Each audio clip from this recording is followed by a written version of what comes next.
বন্ধুরা, চুল অনেক বেশি সাদা হয়ে গেছে তাই চিন্তায় পড়ে গেছেন? তাহলে একবার ব্যবহারে চুল কালো ঘন করবে, সাথে চুল সিল্কি শাইনি ও স্ক্যাল্পে চুল ফাঁকা হয়ে যাচ্ছে, প্রচুর চুল পড়ছে, তাহলে এটা ব্যবহারে চুল রিগ্রোথ হবে, চুল কালো হবে, এমন ম্যাজিক্যাল রেমেডি আমি আপনাদের কাছে শেয়ার করেছি, যা নতুন চুল গজাতে সাহায্য করবে, গ্রোথ করবে। নমস্কার বন্ধুরা, নতুন একটা পর্বে আপনাদের সবাইকে স্বাগত। আজকে এমন এক হেয়ার কালার আপনাদের কাছে শেয়ার করব, যেটা মাত্র দুটি উপকরণ দিয়ে বানানো হয়ে যাবে এবং চুলটাকে আপনারা একদম 40 থেকে 45 দিন নিশ্চিন্তে রাখতে পারবেন। তবে সপ্তাহে 2 থেকে 3 দিন ব্যবহার করতে হবে। প্রাকৃতিক এবং ন্যাচারাল ভাবে আপনাদেরকে বানিয়ে দেখাবো, যেটা ব্যবহার করলে কোনোভাবে চুলের ক্ষতি করবে না, আরো কিন্তু রিগ্রোথ করবে, চুলটাকে মজবুতে আনবে এবং চুলটাকে শাইনি করবে, সিল্কি করবে, চুল পড়া প্রতিরোধ করবে। নতুন নতুন এত চুল আপনাদের মাথার মধ্যে বা স্ক্যাল্পের মধ্যে হয়ে যাবে, নিজেরাই হয়রান হয়ে যাবেন। চলুন তাহলে এমন আজকে উপকরণ ব্যবহার করি, ম্যাজিকের মতন কাজ করবে। দেখুন, আজকে প্রথম উপকরণ নিয়েছি বেশ কয়েকটা আম পাতা। দেখুন, এই আম পাতা আমাদের প্রত্যেকের বাড়িতে কম বেশি থাকে। এটি কিন্তু চুলের বৃদ্ধিতে প্রচন্ড পরিমাণে সহায়তা করে, চুল পড়া কম করে এবং পাকা চুলকে কালো করতে সাহায্য করে। প্রচন্ড পরিমাণে কিন্তু ভিটামিন এ, সি প্রচন্ড ভরপুর, তার কারণে কিন্তু চুলের ফলিকলকে মজবুত করে এবং নতুন করে চুল গজাতে সহায়ক করে। আম পাতায় থাকা অ্যান্টিঅক্সিডেন্ট চুলের গোড়া বা ফলিককে ক্ষতিগ্রস্ত হওয়ার হাত থেকেও কিন্তু রক্ষা করে। এর ফলে উল্লেখযোগ্যভাবে চুল পড়া কিন্তু খুব সুন্দর কমে যায় এবং আম পাতায় ভিটামিন এ ও সি থাকার কারণে কোলাজিন উৎপাদন সহায়তা করে এবং স্বাস্থ্যকর রাখে আমাদের চুলটাকে, অকালে কিন্তু চুল পড়তে একদম দেয় না। এই কারণে আমরা আজকে আম পাতাটাই ব্যবহার করব, একদম ন্যাচারাল আর প্রাকৃতিক ভাবে। তার জন্য বেশ কয়েকটা আম পাতা দেখুন বন্ধুরা আমি কিন্তু নিয়েছি। এটাকে কি করব, একসঙ্গে দেখুন একই জায়গায় কিন্তু গুছিয়ে নেব।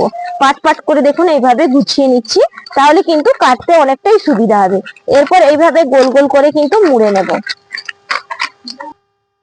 এরপর দেখুন আম পাতাগুলো আমি এইভাবে কেটে নিচ্ছি, একটু ছোট ছোট করেই কাটবো, বেশি বড় করব না।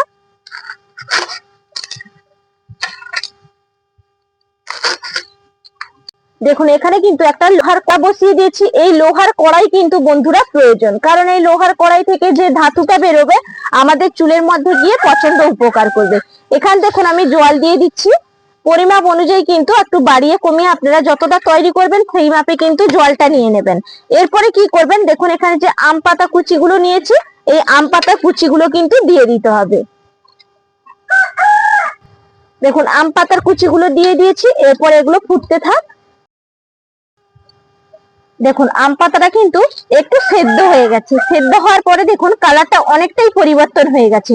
তবে এটা যে গাঢ় একটা কালো কালার, এটা কিন্তু আর একটু ফুটারে চলে আসবে। এর সঙ্গে বিশেষ আর একটা কিন্তু উপাদান দিয়ে দিতে হবে, যেটা আমাদের চুলের গোড়াটাকে মজবুত করতে সাহায্য করবে। দেখুন এখানে আমি বেশ কিছুটা নিয়েছি, এই যে গোটা আমলা। দেখুন এই আমলাগুলো কিন্তু বাজারে কিনতেও পাওয়া যায় এবং এর পাউডারও পাওয়া যায়। এই গোটা আমলা বন্ধুরা প্রচন্ড পরিমাণে কিন্তু উপকারী, বা এটাকে অনেকেই আমলকি বলেন, অত্যন্ত কার্যকারী। এখানে আমলাটা দিয়ে দিচ্ছি পুরোটাই। এই আমলার মধ্যে আছে ভিটামিন সি, আয়রন, অ্যান্টিঅক্সিডেন্টে ভরপুর, যা স্ক্যাল্পে মাথায় গিয়ে কিন্তু প্রচন্ড স্বাস্থ্যকর করে, চুল পড়া রোধ করে, নতুন করে চুল গজাতেও সাহায্য করে। আমলায় প্রচন্ড পরিমাণে চুলের গোড়া মজবুত করতে সাহায্য করে, স্ক্যাল্পের মধ্যে রক্ত সঞ্চালন করে এবং চুলের বৃদ্ধিতে সহায়ক করে। মাথার ত্বকে শুষ্কতা হলে বা ইনফেকশন হলে সেগুলো কিন্তু কমাতে সাহায্য করে এবং খুশকি দূর করে। এই যে আমলা আর আম পাতা দিয়েছি, এই দুটো উপকরণকে ভালো করে একবারে ফুটিয়ে নেব। দেখুন এরপরের উপকরণ হচ্ছে 1 চামচ চা পাতা। চা পাতাও কিন্তু প্রাকৃতিক ভাবে আমাদের চুলটাকে ঝলমলে করতে সাহায্য করে, চুল পড়া কমায় এবং চুলটাকে বৃদ্ধিতে বাড়াতেও সাহায্য করে এবং কন্ডিশনার হিসেবেও কিন্তু কাজ করে। এবং চায়ের মধ্যে ক্যাফেইন থাকে, যা মাথার ত্বকে রক্ত সঞ্চালন করে এবং চুল পড়া কমায়। চা পাতা থাকা ট্যানিন আমাদের চুলকে কিন্তু নরম ও ঝলমলে করে। প্রচন্ড পরিমাণে কিন্তু চা পাতার মধ্যে বন্ধুরা ট্যানিন থাকে। আর দেখুন কালো যদি চা পাতা, এগুলো কিন্তু সুন্দরভাবে আমাদের চুলটাকেও কালো গাঢ় করতে সাহায্য করে, অকালে চুল পাকা প্রতিরোধ করে। বিশেষত আমাদের যদি চুলটা ছোট হোক, কিন্তু হেলদি রাখতে হবে, মজবুত রাখতে হবে, চুল যাতে না ঝরে পড়ে, সেই কারণে কিন্তু এই কয়টা উপকরণ বন্ধুরা ব্যবহার করলাম। দেখুন এর থেকে নির্যাসটা কিভাবে বেরিয়ে গেছে, আর একটু ফুটে যাক। দেখুন একদম কিন্তু নির্যাসটা ফুটে গেছে, আর কালারও কিন্তু পরিবর্তন হয়েছে। দেখেই বুঝতেই পারছেন আপনারা, দারুণ একটা ব্ল্যাক কালার কিন্তু চলে আসবে। আর দেখতে যেহেতু চা পাতা দিয়েছি সেই কারণে চা পাতারও কালার আসবে এবং এখানে আম পাতারও কালার আসবে। সব নির্যাস একত্রে কিন্তু মেশামেশি হয়ে গেছে। এরপর এটাকে নামিয়ে নেব। এরপর দেখুন আমি ছাঁকুনিতে সুন্দর করে কিন্তু নির্যাসটা ছেঁকে নিচ্ছি। কালারটা দেখুন বন্ধুরা কি সুন্দর এসছে। এরপর দেখুন এখানে যে নির্যাসটা বেরিয়েছে এখান থেকে আমি আর একটা বাটির মধ্যে পরিমাপ অনুযায়ী নিয়ে নিচ্ছি। যার যেরকম চুলের লেন্থ সেই অনুযায়ী কিন্তু আপনারা আজকে হেয়ার কালারটা তৈরি করবেন। তবে এটাকে দুভাবে ব্যবহার করতে পারেন, একটা সিরাম হিসেবে ব্যবহার করতে পারেন, প্রচন্ড উপকারী হবে, এবং একটা হেয়ার কালার হিসেবে ব্যবহার করবেন। কোনো রকম টাকা খরচা ছাড়াই বাড়িতে বসেই কিন্তু সুন্দর একটা হেয়ার কালার বানিয়ে ফেলতে পারবেন। দেখুন এখানে কিন্তু আমি 3 চামচ মোট নিয়েছি নির্যাসটা।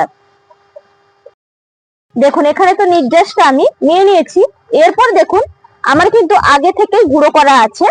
এখানে কালো জিরে এবং লবঙ্গ দুটো উপকরণ কিন্তু ড্রাই করে গুঁড়ো করে নিয়েছি। এই গুঁড়োটা কিন্তু বন্ধুরা এই নির্যাসের সঙ্গে আপনারা মিশিয়ে নেবেন। এতে কি হবে, চুলটাকে কিন্তু একদম ডিপলি ভেতর থেকে আপনাদের কিন্তু চুল আর পাকতে দেবে না। অকালে যে চুল পেকে যাচ্ছে সেটা কিন্তু রোধ করতে সাহায্য করবে এবং চুলটা আর গোড়া পুষ্টি জোগাতে সাহায্য করবে, চুল পড়া প্রতিরোধ করবে। দেখুন এখানে কিন্তু আমি একটু তৈরি করলাম যে একটু কিন্তু থিকনেসটা দেখুন পাতলা রেখেছি, কারণ আমি সুপার ভাসমলের মতন করে কিন্তু ব্যবহার করব। আর দেখুন কি সুন্দর তৈরি হয়েছে, কালারটা দেখুন কি দারুণ এসছে। শুধুমাত্র কালো জিরে এবং লবঙ্গতে ব্যবহার করেই কিন্তু এত সুন্দর একটা ন্যাচারালি কালার আমি নিয়ে নিয়েছি। এরপরে দেখুন এর সঙ্গে বিশেষ একটা উপকরণ হচ্ছে লেবু। 2-4 ফোঁটা লেবুর রস কিন্তু এখানে আমি দিয়ে দিলাম। এরপর ভালো করে মিশিয়ে নেব। এই লেবুর রস ব্যবহার করলে যত খুশকি আছে মাথার মধ্যে সেটা দূর করবে এবং ইনফেকশন হলে সেটা দূর করতে সাহায্য করবে। এরপরের উপকরণ দিয়ে দেব সর্ষের তেল। দেখুন আমরা কিন্তু পুরনো যুগ থেকে সর্ষের তেলে ব্যবহার করে আসছি। সর্ষের তেল আমাদের দীর্ঘদিন থেকে চুলটাকে কালো করতে সাহায্য করবে, চুলের গোড়া মজবুত করবে, কারণ এর মধ্যে ওমেগা 3, ওমেগা 65 এই উপাদানগুলো থাকে এবং anti fungal, anti bacterial property থাকার কারণে চুলের ফলিকলকে কিন্তু ঠিক করতে এবং ব্যালেন্স করতে ঠিক রাখে এবং সূর্যের ক্ষতিকারক রশ্মি থেকেও কিন্তু রক্ষা করে এই সর্ষের তেল। দেখুন ভালো করে কিন্তু সর্ষের তেলটা মিশিয়ে নিয়েছি। তবে আর একটা বিশেষ উপকরণ আমি দেব। এরপরের উপকরণ হচ্ছে অ্যালোভেরা জেল। এখান থেকে দেখুন আমি অ্যালোভেরা জেলটা নিয়ে নিচ্ছি। দেখুন পরিমাপ অনুযায়ী কিন্তু আপনারা বাড়িয়ে কমিয়ে নিতে পারেন। অ্যালোভেরা জেলটা দিয়ে ভালো করে কিন্তু মিশিয়ে নিতে হবে। এই অ্যালোভেরা জেল আমাদের চুলটাকে আরো মজবুত করবে এবং শাইনি সিল্কি ভাব নিয়ে আসবে, যেটা কিন্তু আমাদের চুলের ডোগাটা ফেটে যায় সেটা কন্ট্রোল করতেও সাহায্য করবে। আচ্ছা বন্ধুরা আপনারাই বলুন যে এটা প্রাকৃতিক ভাবে কতটা আপনাদের কার্যকারী হলো। যদি বন্ধুদের কাছে কার্যকারী হয় তাহলে অবশ্যই কমেন্টের মাধ্যমে জানাবেন। এবং আপনারা অনেকেই আমাকে জানিয়েছেন যে আপনারা এখানে নারকেল তেল ব্যবহার করতে পারবেন কিনা। অবশ্যই আপনারা নারকেল তেল, কাস্টার্ড অয়েল এগুলো ব্যবহার করতে পারবেন, কোনো রকম চুলের জন্য ক্ষতি নেই যদি সর্ষের তেল হাতের কাছে না থাকে। দেখুন সুন্দর করে কিন্তু এটা মিশিয়ে নিয়েছি, তবু হাতে একটু আপনাদেরকে তুলে দেখাই। এই যে দেখুন কিভাবে ডিপলি কালারটা এসছে, দেখেই বুঝতেই পারছেন একবারে প্রাকৃতিক ন্যাচারাল ভাবে কি সুন্দর কালারটা হয়েছে। দেখুন এটা একটু কিন্তু পাতলা রেখেছি কারণ এটা নিতে তাহলে অনেকটাই সুবিধা হবে চুলের মধ্যে। বন্ধুরা কিভাবে তৈরি করলাম পুরো রেমেডিটা আপনাদের কাছে শেয়ার করেছি। বিশেষত প্রাকৃতিক উপাদানগুলো দিয়েই কিন্তু আজকে হেয়ার কালারটা করেছি জিরো কস্টের, যেটা কিন্তু আমাদের চুলের মধ্যে ব্যবহার করলে কোনো রকম চুলকে ড্যামেজ করবে না, বরং আরো ভালো রাখবে। আর এই যে ম্যাজিক্যাল শ্যাম্পুটা তৈরি করেছিলাম, এই ম্যাজিক্যাল যে শ্যাম্পুটা আপনার বললাম কারণ এর মধ্যে যদি আপনারা একটু শ্যাম্পু দিয়েও এই জলটা বা এই নির্যাসটা মাথা ধোয়ার সময় বা শ্যাম্পু করার সময় ব্যবহার করেন, চুল দেখবেন 100% একদম কিন্তু পড়া বন্ধ হয়ে যাবে। এত পাওয়ারফুল হয় এই সিরামটা। না হলে কিন্তু কি করবেন, আপনারা একটা স্প্রে বোতলের মধ্যে ভরে রেখে স্প্রে করতে পারেন। আশা করি অনেকটা উপকার হবে। এবং যেটা হেয়ার কালার তৈরি করেছি জিরো কস্টের, এটাও ব্যবহার করুন, হাতে নাতে রেজাল্ট পেয়ে যাবেন বন্ধুরা। এবং সপ্তাহে 2 থেকে 3 দিন ব্যবহার করতে হবে। এরকম আরো নিত্য নতুন যদি আপনারা ভিডিও পেতে চান কমেন্টের মাধ্যমে জানিয়ে যাবেন। আপনাদের জন্য কমেন্ট বক্স খোলা আছে, আপনাদের মতামত অবশ্যই জানাবেন। আরো বেশি ভালো লাগলে চ্যানেলটা সাবস্ক্রাইব করে লাইক করে পাশে থাকবেন। তাহলে পর্ব এখানেই শেষ করছি। নমস্কার।